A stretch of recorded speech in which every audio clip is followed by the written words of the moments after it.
Ok, yo soy experto en tecnología. Muy complejo, ¿no?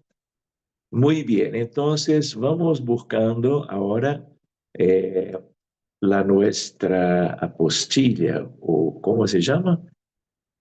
Cuadernillo, o algo así. Entonces, queridos, estamos en la página 105 y vamos a estudiar la guía 6, los fenómenos anímicos.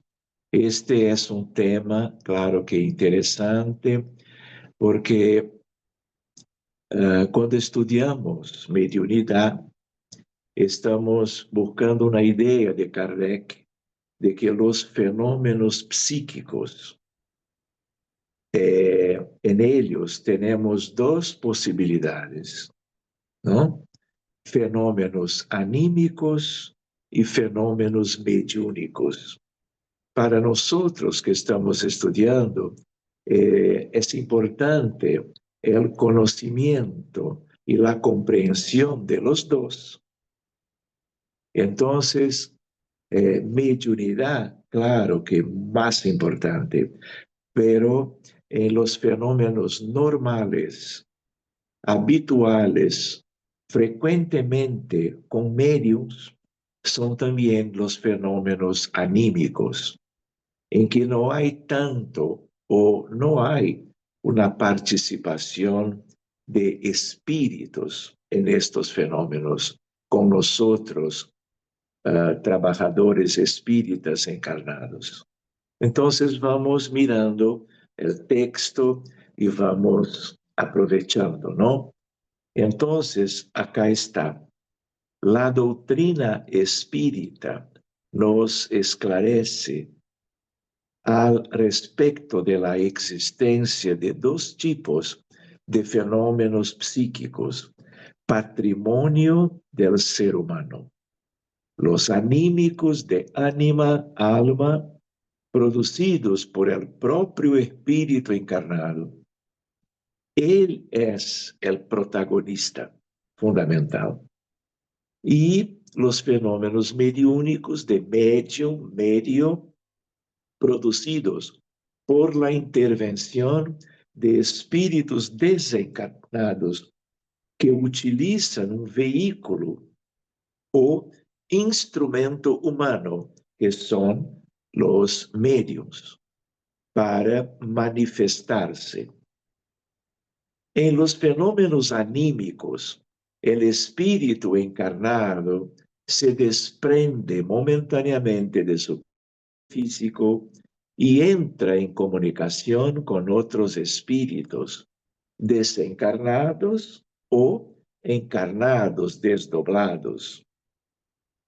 Durante este desprendimiento, que puede ser más o menos duradero, el espíritu encarnado desprendido o desdoblado tiene conciencia de lo que ocurre tanto en el plano físico como en el plano espiritual, pudiendo participar activamente de ello.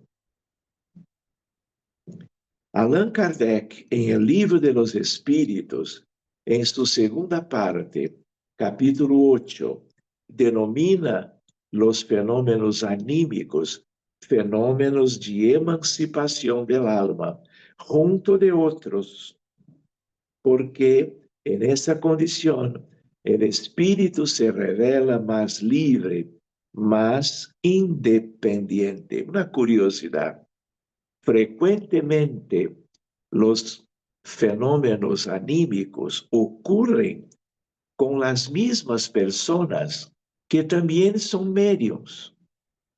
A veces no es tan fácil, tan simple identificar cuando es un fenómeno de un tipo o del otro. Pero la gente que se desdobla con facilidad son los mismos que pueden vivir los anímicos y los mediúnicos en circunstancias, momentos distintos. Entonces, los fenómenos anímicos pueden ser fácilmente confundidos con los de naturaleza mediúnica por traer en sí las impresiones del medianero que los dirige. Es oportuno recordar que en todo y cualquier fenómeno mediúnico la presencia del factor anímico es inevitable. Los fenómenos anímicos no son jamás puros. Hay siempre una pequeña mezcla entre los dos.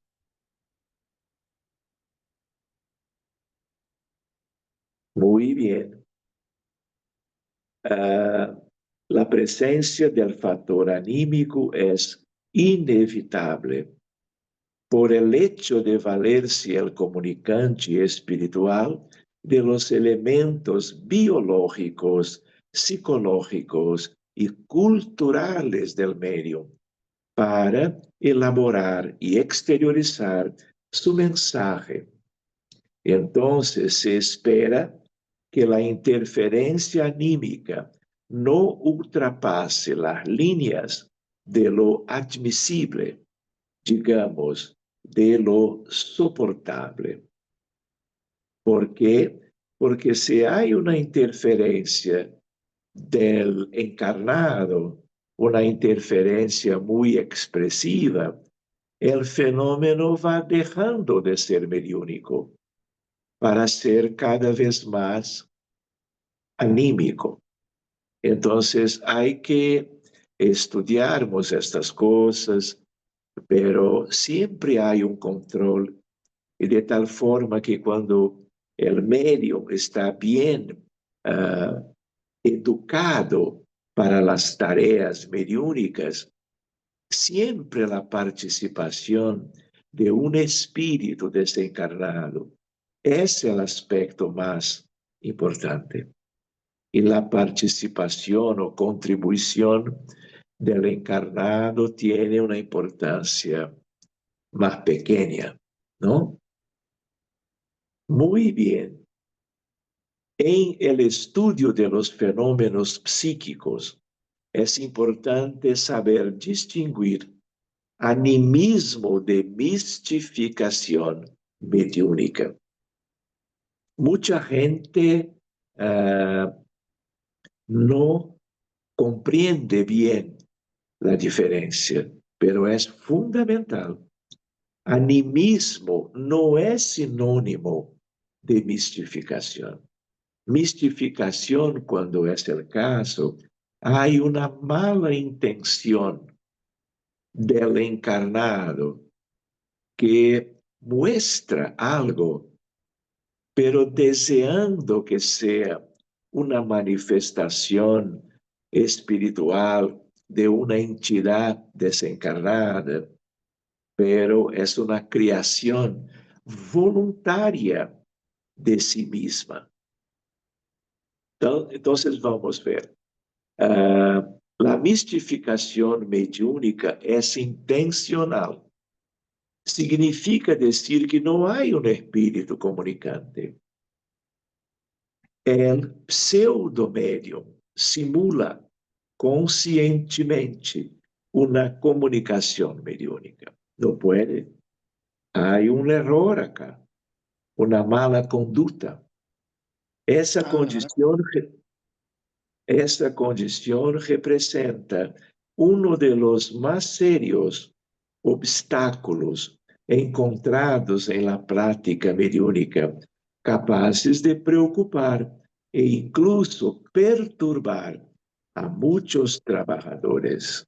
Y puede perturbar un equipo en que todos están haciendo el correcto y a veces basta uno para una vez mistificando pueda causar daño a la reunión y sus consecuencias. ¿Está bien?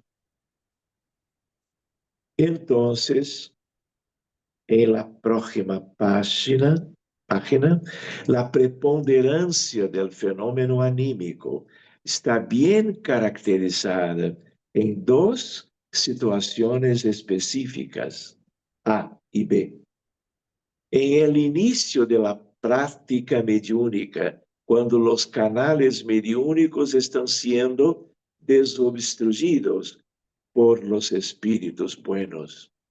En esa situación, el medium principiante encuentra barreras físicas paulatinamente superables a lo largo del tiempo.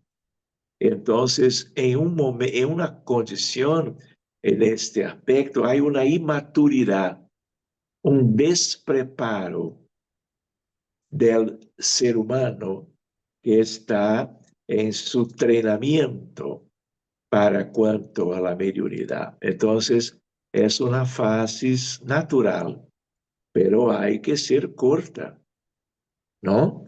Por eso que hay una preparación para el ejercicio de una mediunidad auténtica. B. En las desarmonías psicoemocionales generadas por errores o crímenes que la persona cometió en el pasado, en otras existencias.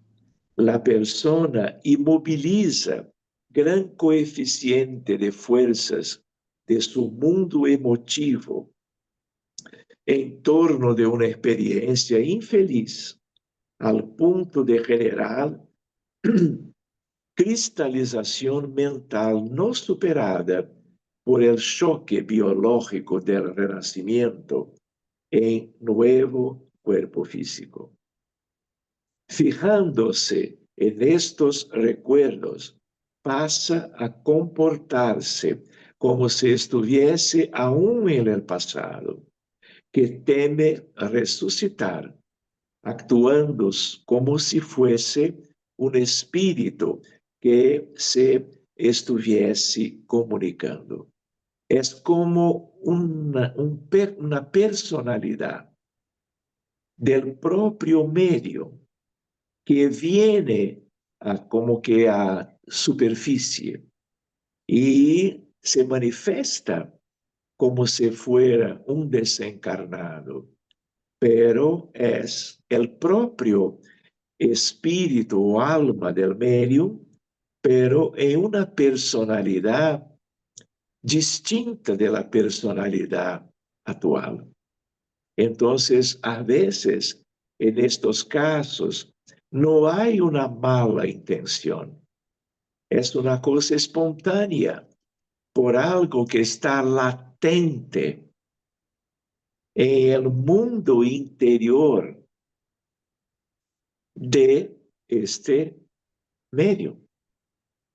Pero también acá, con el tiempo, las cosas van siendo bien conducidas y tratadas. Por ejemplo, acá una observación.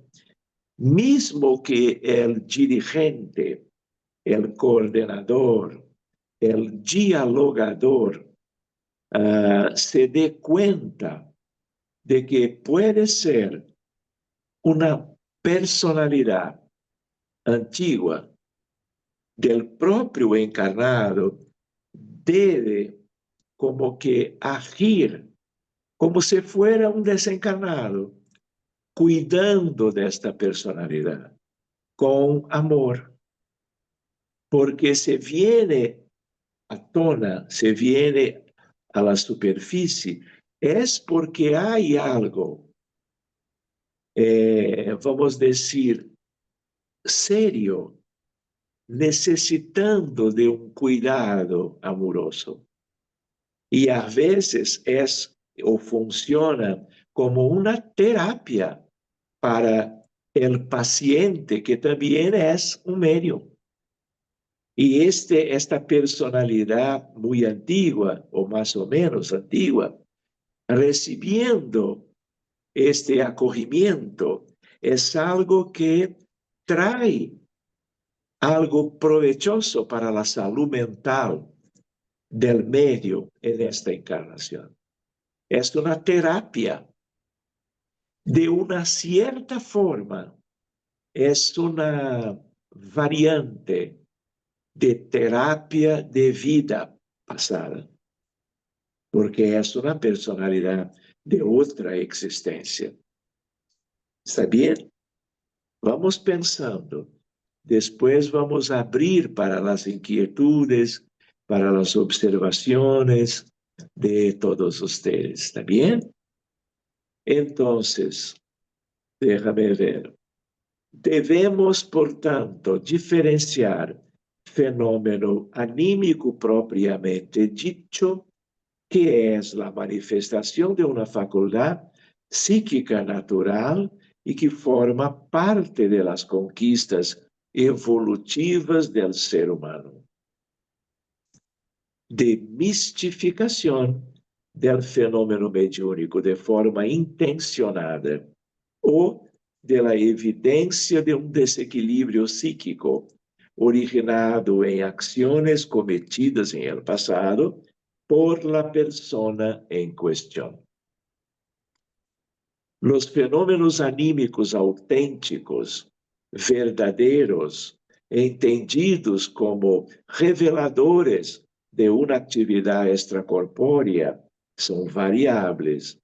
Estudiaremos a continuación los más conocidos. Número 1, el sueño. El sueño es el recuerdo de lo que el espíritu vio mientras dormía. La libertad del espíritu es juzgada por los sueños. El espíritu jamás está inactivo. Durante el sueño se aflojan los lazos que lo prenden al cuerpo y no precisando este entonces de su presencia, él se lanza por el espacio y entra en relación más directa con los otros espíritus, sean ellos encarnados, desdoblados también, sean desencarnados, que es el más típico, pero los dos son naturales por causa de los lazos de afinidad.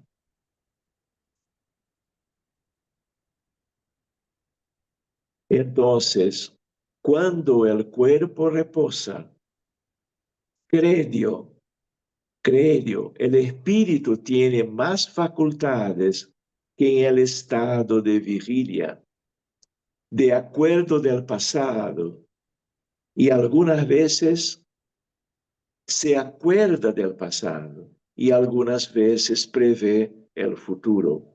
Adquiere mayor potencialidad y puede ponerse en comunicación con los demás espíritus, en este mundo o en el otro.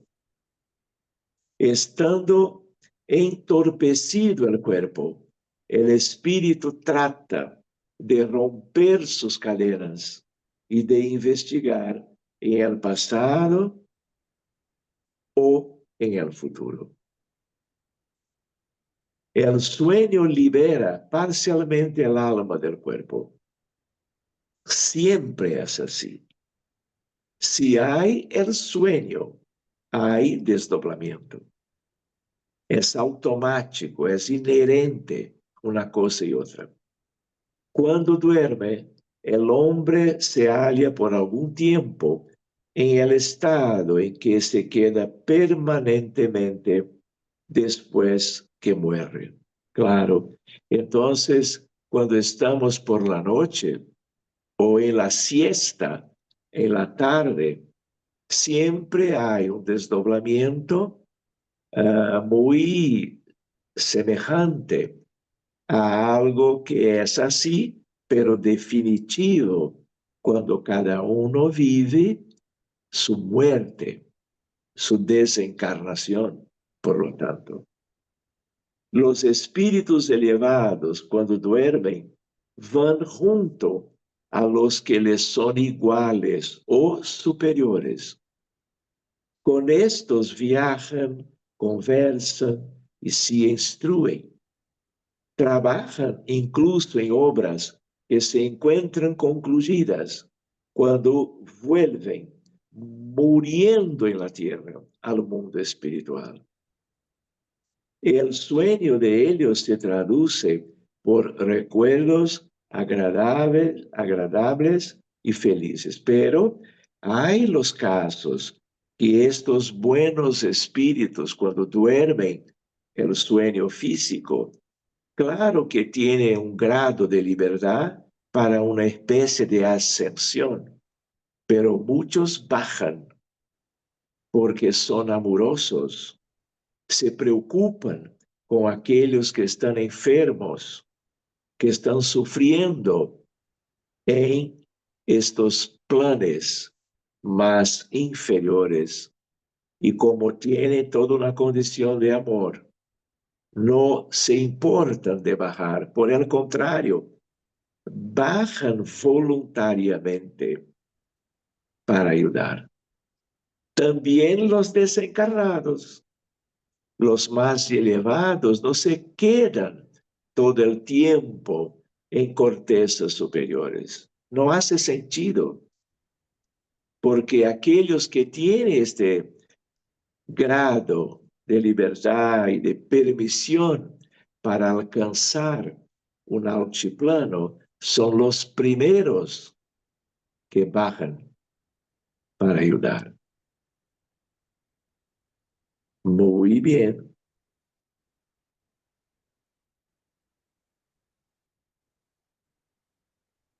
Próxima página. Los espíritus inferiores van cuando duermen a mundos inferiores a la tierra. Miren, pueden salir de la tierra, donde los llaman viejos afectos, o en busca de gozos quizá más bajos que de los que aquí tanto se deleitan.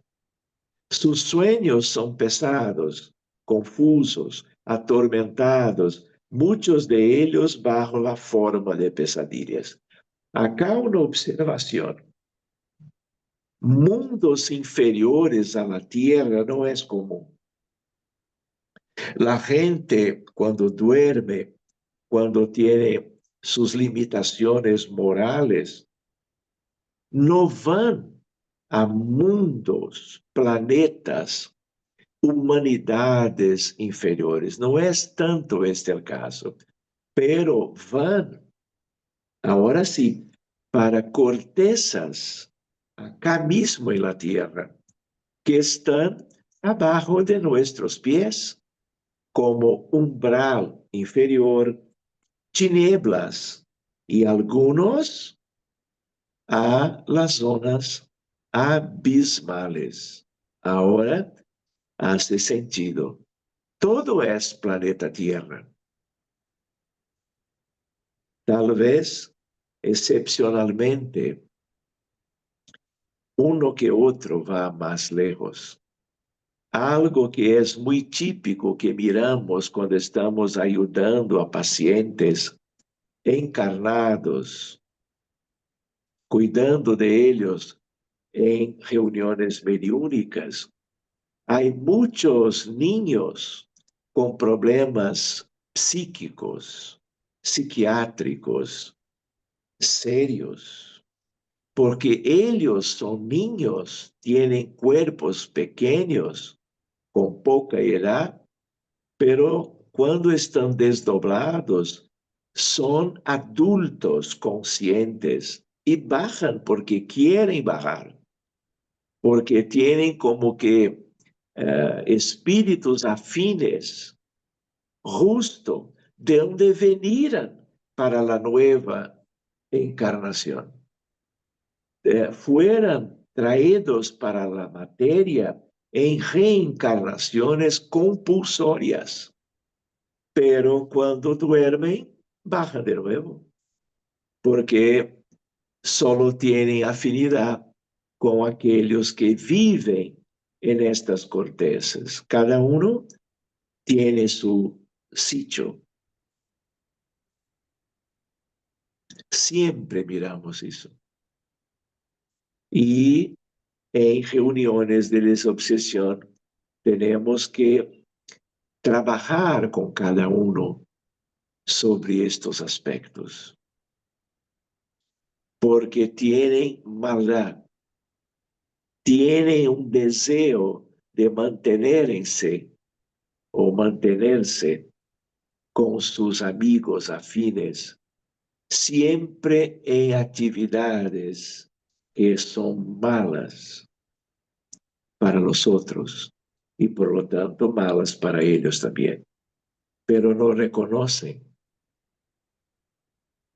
Muy bien, sonambulismo. El sonambulismo es un estado de independencia del espíritu, más completo que en el ensueño, estado en que sus facultades adquieren mayor amplitud. El alma tiene entonces percepciones de las que no dispone el sueño, que es un estado de sonambulismo imperfecto. En el sonambulismo, el espíritu está en posesión plena de sí mismo. Cuando se producen los hechos del sonambulismo, es que el espíritu, preocupado con una cosa u otra, se aplica a una acción cualquiera, para cuya práctica necesita valerse del cuerpo. Se sirve entonces de este como se sirve de una mesa o de otro objeto material en el fenómeno de las manifestaciones físicas, o incluso como se vale de la misma mano del medio en las comunicaciones escritas. Los fenómenos de sonambulismo natural se producen espontáneamente y no dependen de ninguna causa exterior conocida.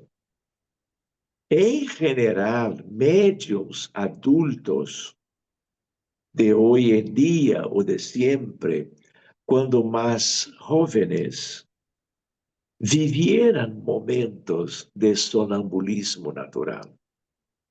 ¿Por qué? Porque en los dos fenómenos, uno de ellos, sonambulismo, fenómeno anímico, y en el otro, fenómeno mediúnico, el desdoblamiento es el punto común.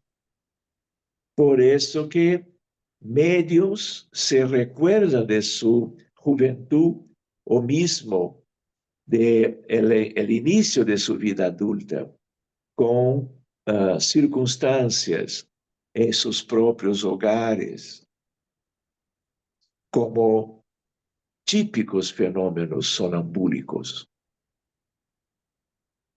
Muy bien, déjame ver.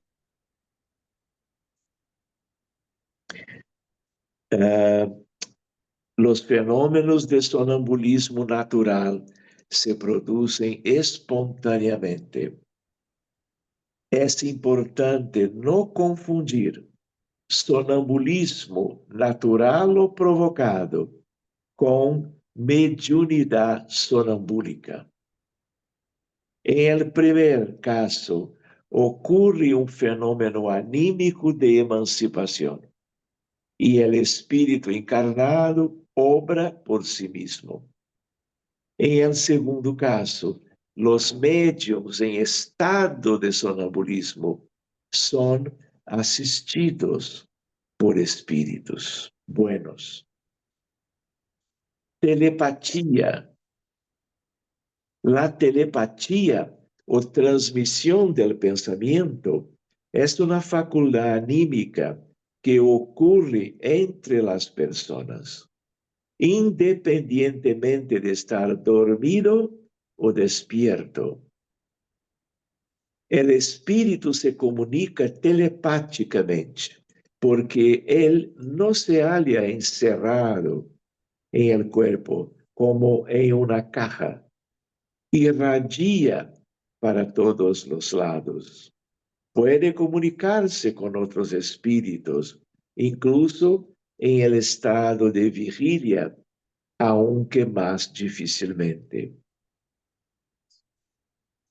Una observación que tiene a ver con telepatía es la idea de que pensamiento es radiación electromagnética, como el electromagnetismo de muchos otros fenómenos naturales. Rayos X, microondas, rayos ultravioleta, infrarrojos, rayos cósmicos y así por delante. Y claro, todas las colores del espectro de la luz. Entonces, porque el pensamiento es radiación electromagnética, toda la radiación de este tipo tiene una naturaleza dual. Para ciertos aspectos funciona como onda. Para otros aspectos funciona como partícula. Todo el electromagnetismo es dual y por lo tanto fenómeno onda-partícula. Y por causa de onda se irradia del cerebro, del alma, de la mente, en todas las direcciones, como si fuera un sol, una estrella, y con la velocidad cerca de la velocidad de la luz, 300.000 kilómetros por segundo. Y entonces es esta propiedad de los pensamientos que justifica telepatía. El encuentro de almas afines por alguna razón, promoviendo estos encuentros telepáticos. Por ejemplo, de una hora para otra, una persona está se recordando de alguien que no mira, no ve hace años o décadas. Y de una hora para otra, el teléfono llama. Y entonces hay una comunicación que es una comunicación telepática. Entonces estas cosas son naturalmente comunes por causa de la naturaleza. Nosotros, nuestras mentes son como fuentes de pensamientos y sentimientos que son electromagnéticas. Entonces, el espíritu se comunica telepáticamente porque él no se halla encerrado. Y entonces la telepatía o telepatia, no sé cómo es en español, es el lenguaje articulado del pensamiento. Es una forma de comunicación que da lugar a que dos personas se vean y comprendan sin precisar de las señales ostensivas del lenguaje. Se podría decir que hablan entre sí el lenguaje de los espíritus por afinidad. Letargia, y vamos teniendo otros fenómenos. Entonces vamos a estudiar el número 4, y después hablamos y dejamos la continuación de este estudio para el próximo miércoles, ¿no? Entonces, letargia y catalepsia. Acá incluso hay aspectos médicos, porque son fenómenos muy marcantes. La letargia y la catalepsia derivan del mismo principio, que es la pérdida temporal de la sensibilidad y del movimiento por una causa fisiológica aún inexplicable. Para que tenga una idea, estos aspectos tienen una similaridad con crisis histéricas. Histeria es algo humano. Muchos aspectos de Mesmer, como que uno de los padres del magnetismo, fuera porque Mesmer recibía mujeres en sus crisis de histeria y entonces aplicaba con sus manos, como si fuera el pase, una magnetización, una fluidoterapia para que estas mujeres pudiesen salir de sus crisis de ansiedad o de histeria. Y el fenómeno que está por detrás es el desdoblamiento con una dificultad de la persona, del protagonista, de controlar bien estos momentos de crisis. Para los médicos y magnetizadores, se trataba de algo, de enfermedad. Y no podemos olvidar que Mesmer vivió en un tiempo donde no había psiquiatría.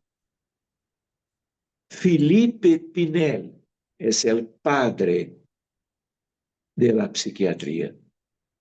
En París, cuando libertaba la gente perturbada que se quedaba en corrientes puestas para que se quedasen quietas. Y entonces Mesmer vivió antes, más de un siglo antes. Entonces no había un catálogo, no había un estudio como tenemos hoy y hace muchos años de los trastornos mentales. Una cosa es ansiedad generalizada, otra cosa es esquizofrenia, otra cosa es pánico, otra cosa es autismo o depresión. Entonces, gracias a Pinel, tenemos una psiquiatría muy linda, pero aún muy limitada, porque baseada en tratamientos solamente por drogas, fármacos, porque no conociendo las causas, los remedios, como se dice en portugués, las medicinas, solamente cuidan de los efectos.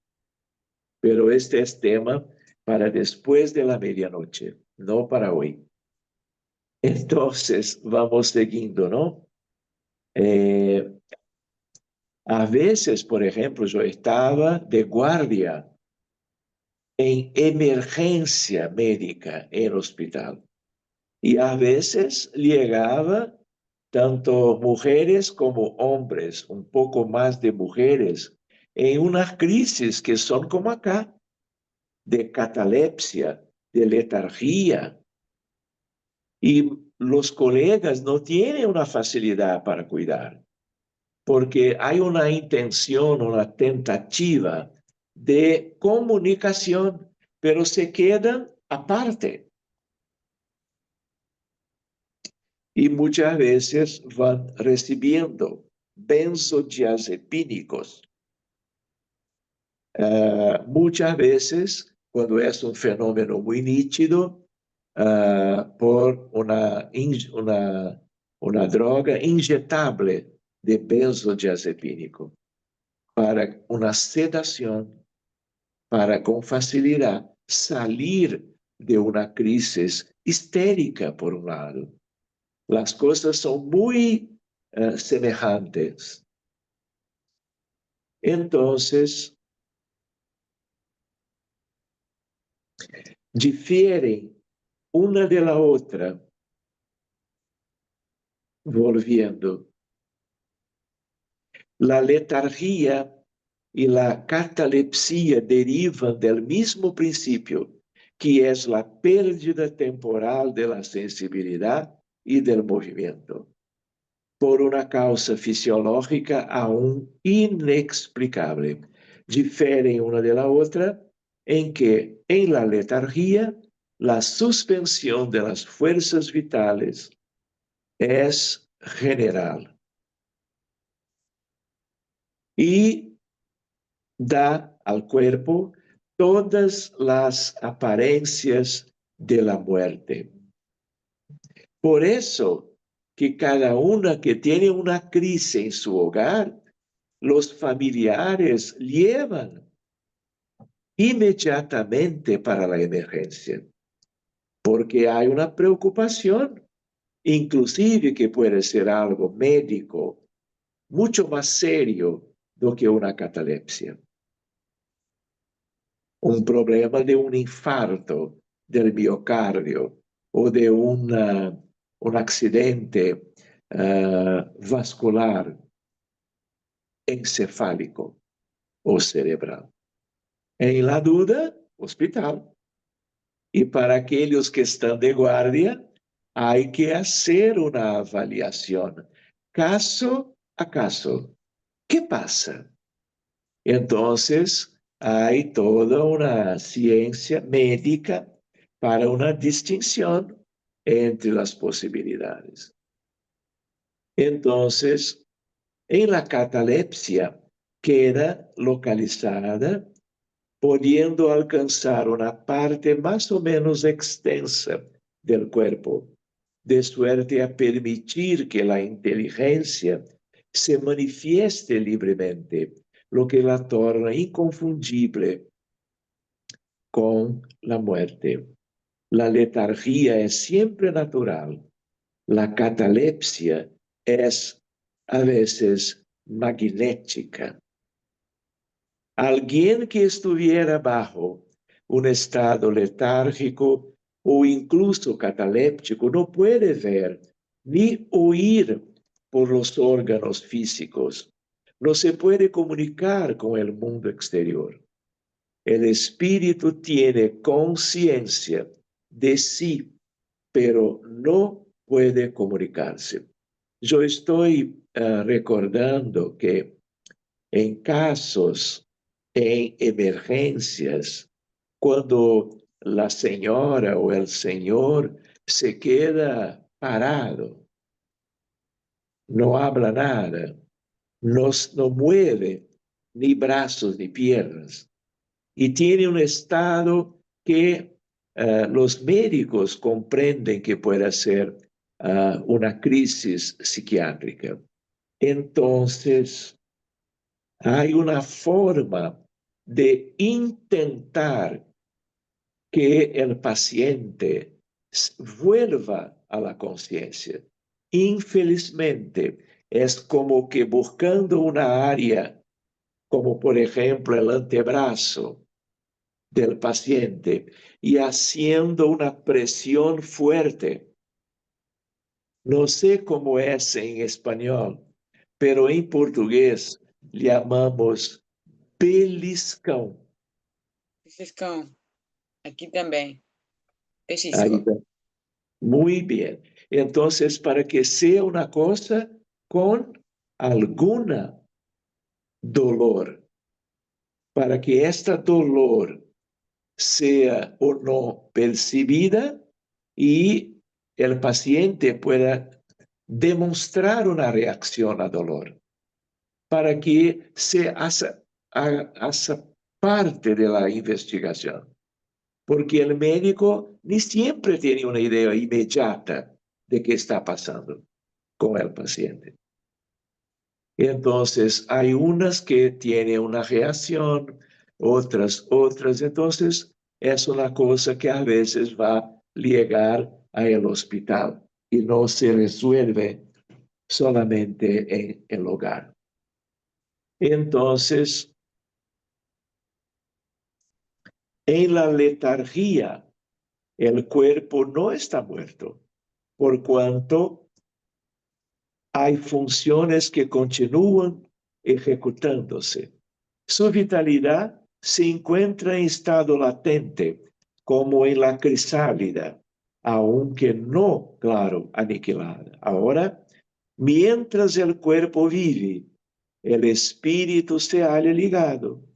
Desde que el hombre aparentemente muerto vuelve a la vida, es que no era completa la muerte. Por ejemplo, ¿cuál es un ejemplo histórico en el Evangelio de Jesús?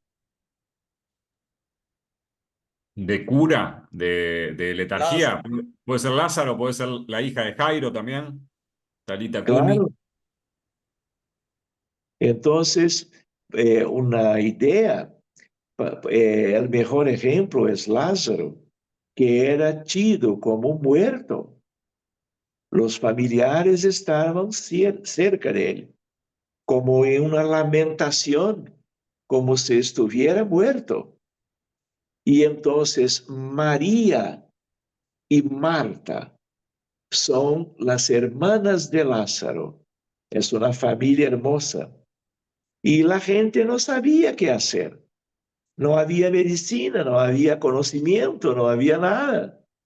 Y como estaba en un estado letárgico o cataléptico, se acreditaba en la muerte. Y entonces, con la llegada de Jesús, claro que él ha traído de vuelta el alma. Y entonces era como una resurrección, la resurrección de Lázaro, pero no estaba muerto, porque como ha dicho acá, si el cuerpo fluídico o el cordón fluídico estuviera roto, rompido, es la muerte o desencarnación. Y es claro que Lázaro no era el caso, ¿no? Rodrigo, ¿quién más La hija de que tuvo Jairo. Jairo, la hija de Jairo? Muy bien. Entonces, es muy interesante porque, curioso, estamos 2025 estudiando aspectos anímicos y también mediúnicos. Y naturalmente vamos hace 2000 años atrás, en algo que era como una enseñanza de la realidad de entonces, que de un cierto modo es la misma realidad de hoy, de tal forma que hay muchos Lázaros, muchas hijas de Jairo, en cualquier sitio del mundo. Entonces, otra observación que tiene a ver con este tema. Y como no estaba Jesús, es más grave, más serio. A veces, lamentablemente, yo voy a compartir, pero ustedes conocen. Hay gente que tiene una manifestación que es tan semejante a la muerte que la gente es dada como Lázaro, como muerto. Y entonces va para el cementerio Y a veces va a ser enterrado. Y cuando van a retirar, años después, abriendo ¿cómo se llama? El sarcófago, abriendo la urna mortuaria, el muerto está como si estuviese en algún momento intentando, porque se Claro. despertó, pero con la urna cerrada. Ustedes pueden imaginar el sufrimiento, la desesperación. Son casos raros, gracias a todos y a Dios, pero ocurren. Muy bien, completando por hoy. La letargia, según la medicina, es una somnolencia patológica o estupor, sopor mental. La letargia puede manifestarse también en el estado de coma profundo, situación en que la persona no reacciona a ningún estímulo, como luminoso, verbal, de dolor, de calor. Se observa que hasta algunos movimientos involuntarios han cesado. Este nombre, coma profundo, es una comparación, porque coma profundo es una cosa médica conocida de los clínicos, de gente que trabaja con emergencia, terapia intensiva. Entonces, coma profundo es una cosa, letargia o catalepsia son cosas distintas. Entonces, às vezes, hay que esperar algún tiempo haciendo manobras para una identificación. ¿Por qué? Porque la conducta médica es completamente distinta caso a caso. Por último, la catalepsia es entendida como una enfermedad cerebral intermitente, caracterizada por la suspensión más o menos completa de la sensibilidad externa y de los movimientos voluntarios y principalmente por una extrema rigidez de los músculos. Acá una observación, ¿no, Rodrigo? A veces, acá en el texto, hay alguna confusión. Y a veces en la plática clínica también. Por eso que en la duda, hospital. Guardia, emergencia para una buena avaliación técnica. ¿Qué pasa? ¿Es un problema neurológico como un accidente vascular? ¿Es una parada, un paro cardíaco por una arritmia, un infarto agudo del miocardio? ¿Es una muerte reciente? Entonces, es un fenómeno psíquico tan serio que puede haber una confusión diagnóstica. Por eso, duda hospital. Entonces, pasamos algunos minutos, ¿no? Pero creo que hasta medianoche todo listo, Podemos todo seguir tranquilo, ¿no? todo tranquilo. ¿Algún comentario, algún aspecto interesante sobre este tema? Sergio, quería aportar una cosita nomás. Como bien dijiste, incluso hay muchos cuadros de estatus epilépticos que generan muchas dudas. O sea, hay veces que una misma manifestación puede responder a múltiples causas, ¿no? Médicas. Por eso, obviamente, el consejo de hospitalizar ante la duda. Me hiciste reír porque acá también se ve que la técnica del pellizcón es internacional, porque en Argentina hemos pellizcado a muchos pacientes que tenemos dudas, y hay una técnica que es más cruel todavía, porque el médico a veces es cruel, sobre todo cuando caen casos medios demasiado variopintos, demasiado floridos, y uno ya viene con una guardia media cansada, está un poquito cansado, que es una técnica que yo nunca me la autoapliqué, pero es rozar el esternón con el puño de la mano Sí, y dicen que duele un sí, montonazo. Entonces sí. muchos han salido de los estados. Rodrigo, yo trabajé muchos años en emergencia y yo tuve unas ocasiones de hacer la presión en el externo, porque es una cosa específica, médica, y causa un dolor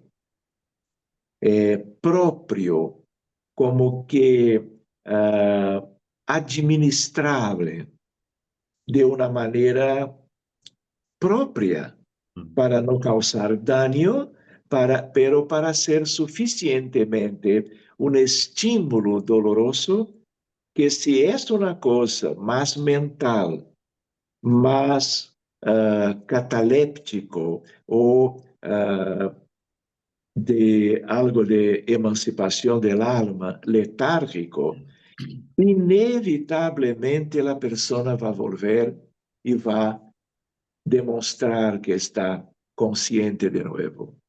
Entonces es universal, una cosa y otra.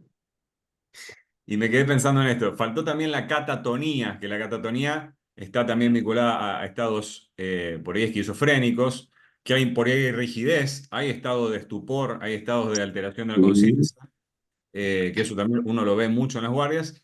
Y quería aportar esta cosita, me pareció una explicación, porque el espiritismo lo que tiene esto es que, como es una ciencia, justamente nos saca del terreno de los milagros y nos explica fenómenos que vienen pasando hace miles de años, con una terminología obviamente científica. El otro día escuchaba una palestra, no me acuerdo si era de Carlos Pianta o alguien de Brasil, que explicaba que en estos estados de letargía, de catalepsia, una de las explicaciones es que hay una condensación del fluido vital, entonces el cuerpo justamente queda en un estado muy basal, manteniéndose con frecuencias cardíacas muy bajitas, pero que ayudan a conservar el cuerpo. O sea, obviamente pensando en Lázaro, que estuvo 4 días dado por muerto, no hubo descomposición. En ese caso, él estaba en un estado de como congelado. Entonces hablaba justamente que hay una menor densidad, hay un congelamiento de ese fluido vital que hace que el cuerpo quede así en un estado de preservación. Rodrigo, yo no conozco este aspecto, pero vamos a pensar, vamos a buscar tal vez una referencia, pero todo eso es interesante porque son manifestaciones anímicas más intensas que tienen como que una similaridad con algo médico serio, neurológico o también psiquiátrico. Entonces, a veces no es fácil una distinción entre ellos. Entonces, como se dice en portugués, bom senso quanto a observación para llegarmos a un diagnóstico correcto y con el diagnóstico mejor, la conducta más apropiada. Y a veces vamos a tener duda, no somos infalibles. Entonces, a veces, Rodrigo y amigos, solo el tiempo, no necesitamos de una cosa inmediata, porque a veces hay que observar mejor, hay que estimular, hay que provocar una reacción para que se pueda definir y cuidar de acuerdo caso a caso. Una cosa importante, hay que distinguir de un paro cardíaco, porque entonces tenemos que inmediatamente empezar las maniobras de reanimación cardiovascular, cardiorrespiratoria, ¿no? Ustedes acompañan muy bien, ¿no? Mismo no siendo médicos o enfermeros, porque es todo muy simple. Entonces, ¿qué más? ¿Algún de ustedes ya tuvieron estos fenómenos cuando niños, cuando jóvenes? Yo no. No. Ujú. Anímicos, creo que sí. Anémicos. Anímicos. Anímicos. Ah, sí, sí. Yo como médico comprendí anemia. No, no es el caso. Anímicos, sí. Muy bien. Queridos, Ese vamos a medio. hacer entonces. ¿Puedo hacer una pregunta, Sergio? Sí, Ariadna. Gracias. Es que creo que me perdí poquito, nada más, bueno, si se puede otra vez. Lo que pasó con Lázaro, la niña y ellos, letargia, ¿verdad? Fue letargia.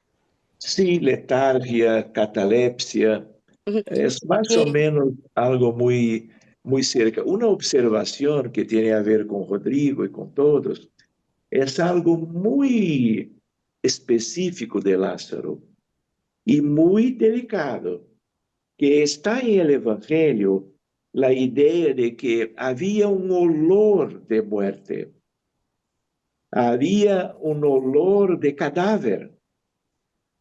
Entonces, o no fuera exactamente eso, tuvimos alguna dificultad de la información, o entonces fuera una catalepsia de muchos días con un desprendimiento del alma para tan lejos y por tanto tiempo que algunas células o algunos tejidos empezaran o estuvieran como que viviendo alguna cosa de muerte, de necrosis.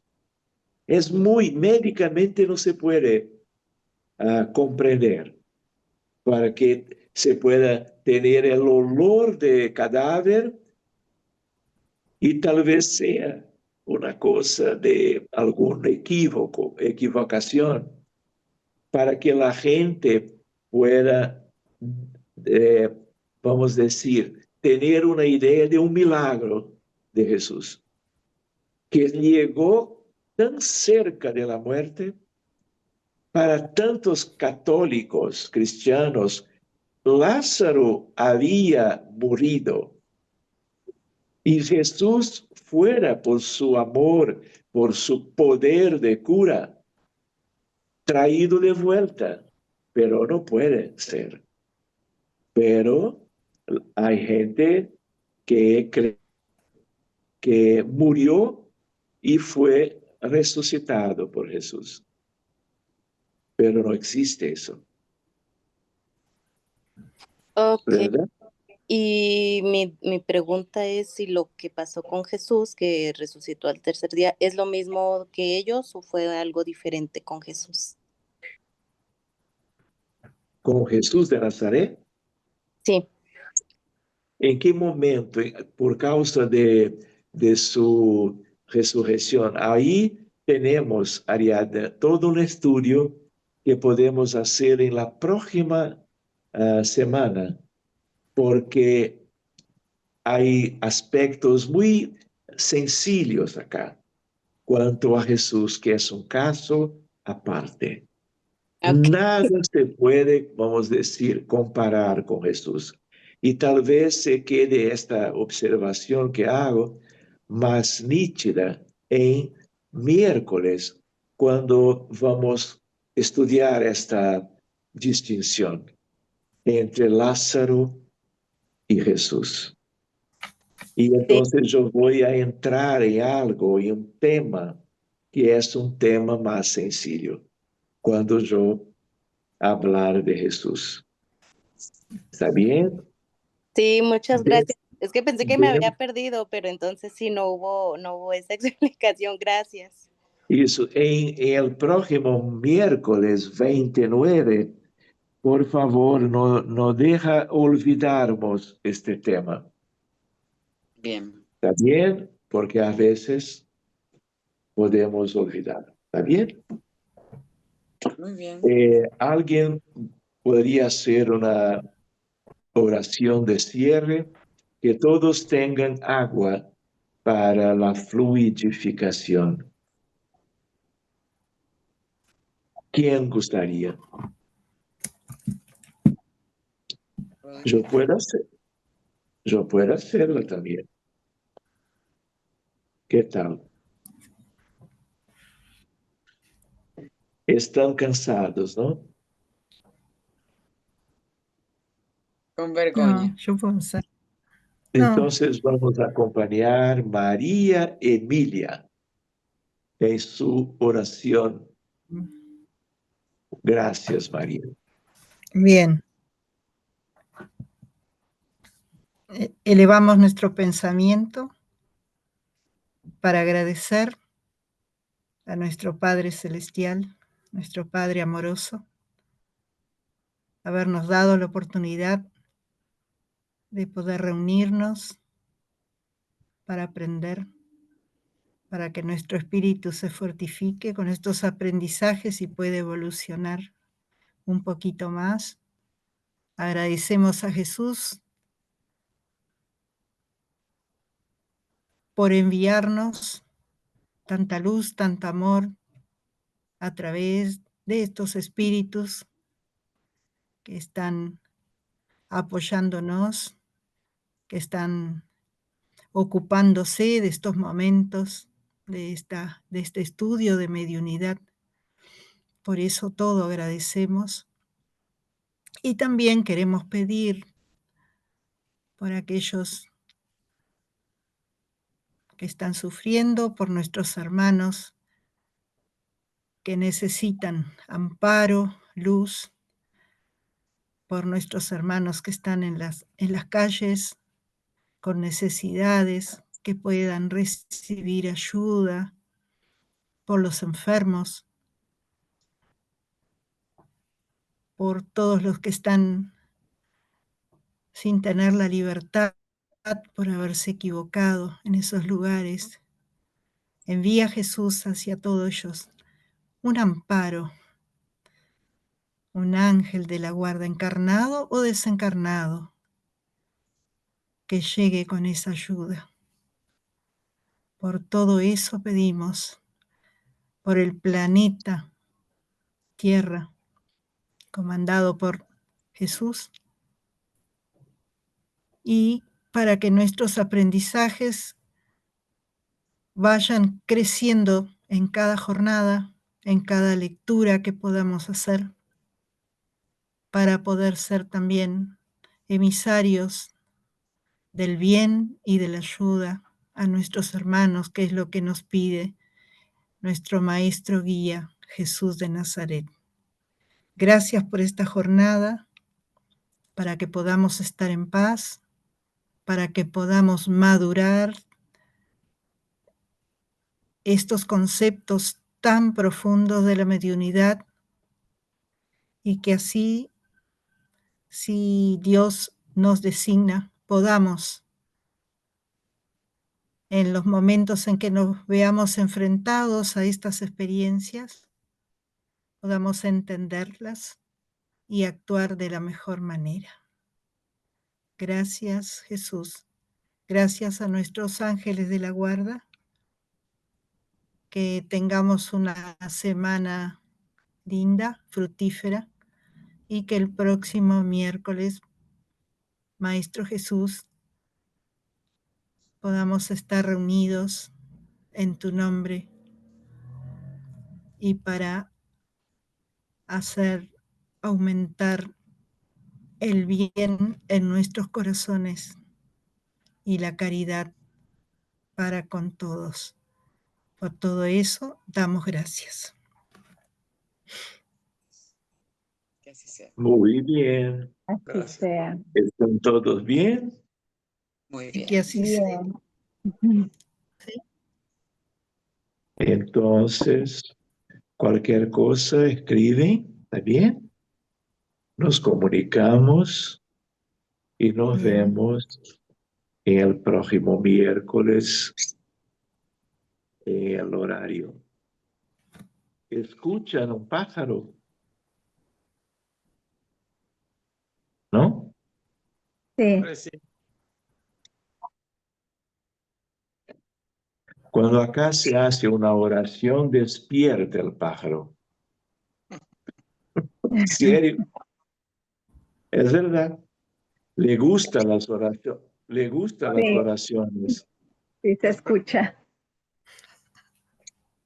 Vive acá, es bien pequeño. Le gusta acá las oraciones. Queridos, muy buenas noches entonces. Que se queden muy bien. Cualquier cosa, estamos todos juntos. ¿Está bien? Gracias. Está bien. Un Gracias. beso. Abrazo a todos. Gracias. Chao, chao. Muchas gracias.